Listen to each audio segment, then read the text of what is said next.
Alors Julie, est-ce que tu peux nous parler de ton activité?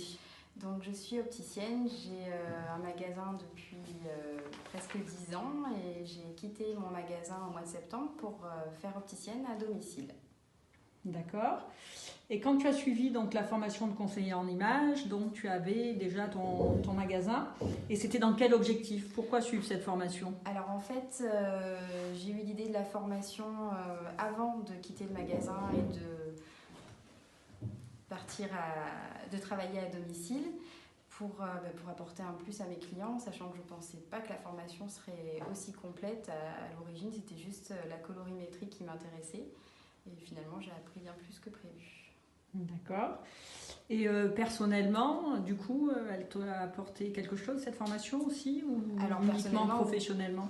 oui, beaucoup, parce que pendant la formation, on s'étudie tous les uns les autres. Donc j'ai beaucoup appris sur moi et ça m'a beaucoup aidé pour m'occuper de moi.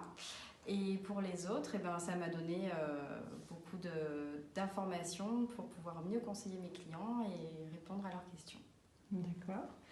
Et comment mets-tu en pratique justement ces outils euh, pour ton activité d'opticienne? Alors là, moi, ça me sert principalement pour le choix des lunettes en fonction de la forme du visage et de la colorimétrie pour choisir les montures. D'accord. Est-ce qu'aussi ça, c'est un atout au niveau du style, de la personnalité du client, d'avoir fait aussi tout ce qui est partie morphostyle?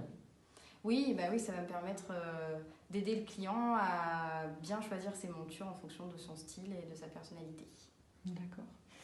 Et au final, quel est ton avis sur l'utilité de la formation? Pour moi, la formation, elle est très intéressante déjà personnellement, parce qu'elle nous aide beaucoup à nous sentir mieux et à nous épanouir. Et pour ma profession et pour beaucoup de professions, je pense à mieux conseiller nos clients et les aider à se sentir bien dans leur peau. D'accord. Et du coup, donc ça devient une valeur ajoutée, une force de vente pour différentes activités? Oui, c'est une grosse valeur ajoutée à mettre en avant. D'accord. Ben, merci beaucoup Julie. Et merci Julie.